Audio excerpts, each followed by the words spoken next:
Hey folks, back with another story. This is a shorter version of one of the stories I've previously published. I hope you enjoy. If you do, be sure to leave a like and subscribe to the channel. Story 2. Something crept into my husband's side of the bed. I'm not sure what to believe anymore. I'm sure that I didn't imagine this, and I'm sure that what I heard, felt, really happened. So, just a little backstory. My husband and I moved into the house a few months ago, in May. I refer to him as Mark. Ended up getting a great job opportunity, so we packed up all our things and headed west. Things were going great actually, everything was absolutely normal. We didn't move into some ancient house with a dark past. We moved into a small single family home in a freaking cul-de-sac. Mark went to work, as he did, 9 to 5 schedule, and I was able to do work from home. He'll get home a little after 5:30. We'll have dinner, and then we'll relax until we head to sleep. Once it's 10 p.m, I'm already extremely sleepy.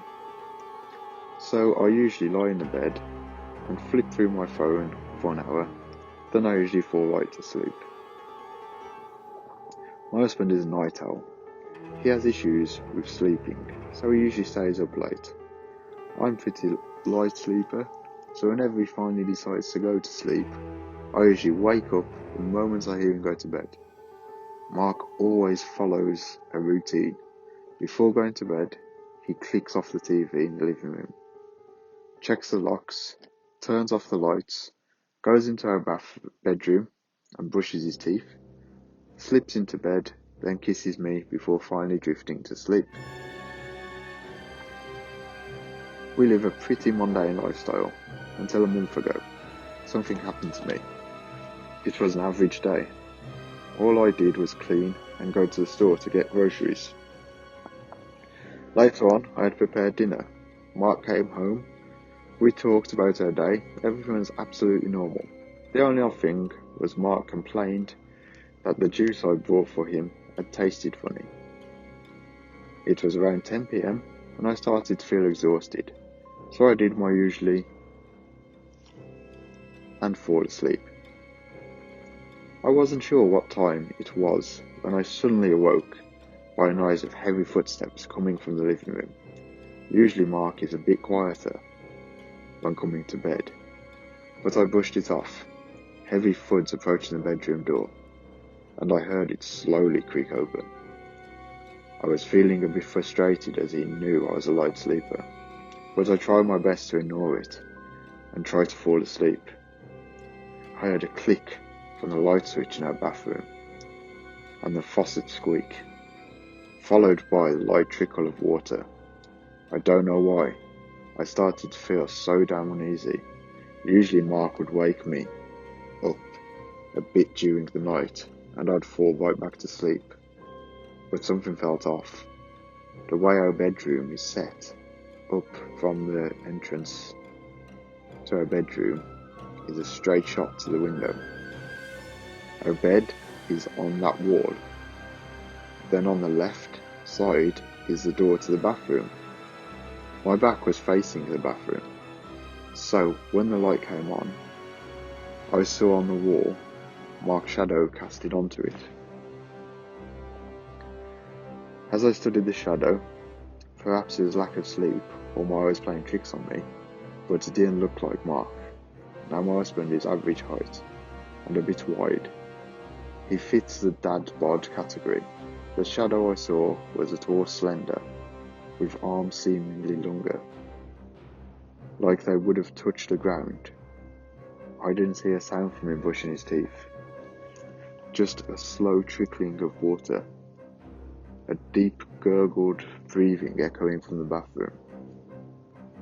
I finally froze and thought to myself, maybe this wasn't my husband. The faucet slowly squeaked to a halt, the gurgled breath still emanating from behind me. The light switch clicked off. Then I heard the heavy thuds of feet go towards our bed. Towards me, I froze still, and I tried to keep my breath from shaking. I kept thinking to myself that this was just me being tired and maybe I'm overthinking things. My husband is just doing his usual going to bed. I felt the comforter on my rise a bit as my body slumped onto the bed. I felt the comforter on my rise a bit as the body slumped onto the bed. The weight of it caused the frame to creak and groan. Something much larger than my husband was creeping into bed with me. I could feel my body shift as whatever it was put what I assumed was his whole body weight onto the bed. I kept my eyes tight shut as I kept my breath low and shallow, trying not to scream, trying not to alert this thing that I was awake. This thing's guttural and gurgled breath was right behind my skull. I heard the sound of something breaking and crackling from above, then suddenly felt something drop in front of me.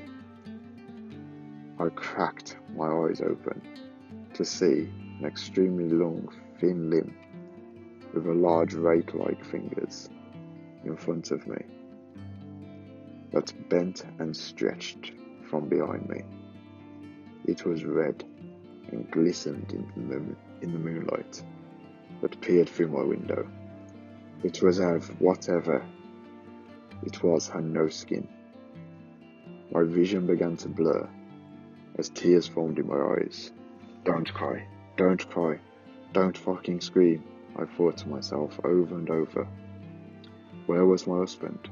Where the hell was Mark? Did this thing? I didn't want to finish that thought. I felt its weight begin to shift again, shift towards me. Again I heard this disgusting noise of breaking and cracking from behind me.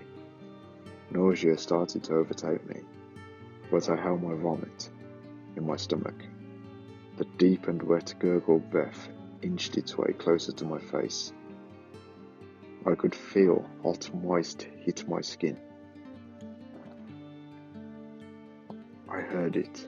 I heard the sound of it open its mouth, wider and wider, as droplets of its saliva descended over my head.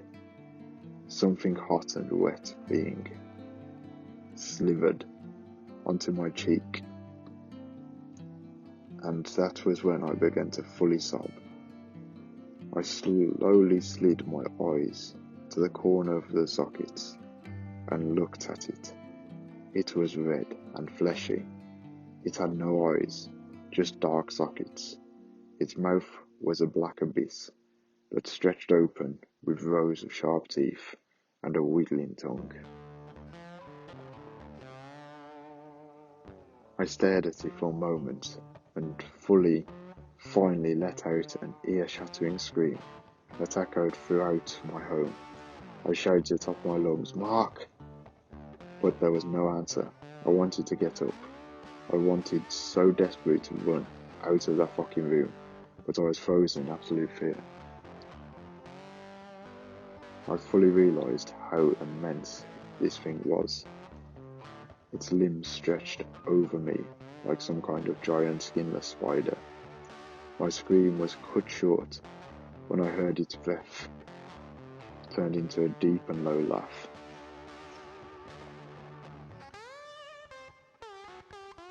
I revealed in my despair, in my helplessness, and I didn't know what else to do.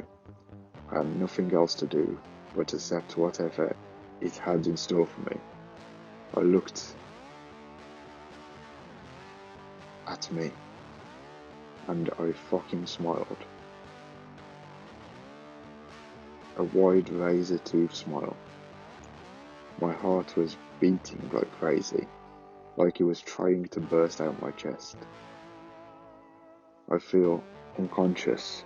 I don't know what else happened, but I passed out. I woke up the next morning. I was completely drenched in sweat, and embarrassed to say that my bed was completely soaked in my urine. I slowly got out of bed. I felt so sick, so horrible. I crept over to my living room. Each of my footsteps echoed like thunder in my skull. I turned to the corner, and on the couch asleep, so peaceful was my husband, Mark. My knees gave out, and I collapsed to the floor. Mark shot right up and looked over to see the state that I was in. Mark insisted that I go to hospital. I was so pale and in a cold sweat, but I didn't want anything else but for him to just hold me, reassure me that I was safe. And that was real. A few hours later, I told him my dream, and I was completely disturbed, to say the least. He was worried, so he took me to the doctor's office. After a short wait, I was finally let in to see my doctor. I avoided telling him about my dream, but I did tell him how sick I was feeling. The doctor ran a few tests. I was so anxious, but Mark held my hand the entire time. The results came back, and I was completely in shock. I was listening to the doctor talk to and Mark. I looked at him, and he was smiling from ear to ear. Everything sounded like muffled white noise. But the one thing the doctor said hit me: I'm pregnant. Mark carefully lifted me up and embraced me as the doctor patted his shoulders, congratulating him. The whole car ride home, Mark went on and on about baby stuff, and I just didn't know what to say. So here's the thing, I never told Mark. I never told him because I was afraid that he would be disappointed and leave me. I cannot have children. I have polycystic ovary syndrome. I know I cannot have children. Now, a month later, I'm so afraid to go to sleep. I stay up with Mark until he finally goes to bed, no matter what. He's so excited about the baby, but I don't even know what the hell is inside me. A few days ago, while Mark was in work, I went to the doctor's to get an ultrasound. Needless to say, I was shocked when the doctor said everything was normal. But when he turned away, I looked at the screen and saw whatever this thing inside me is. For a split second, I saw the limbs stretch and grow. Hey guys, I hope you enjoyed that. If you did, please leave a like and subscribe to the channel. This does support the channel and lets me find new content and upload more.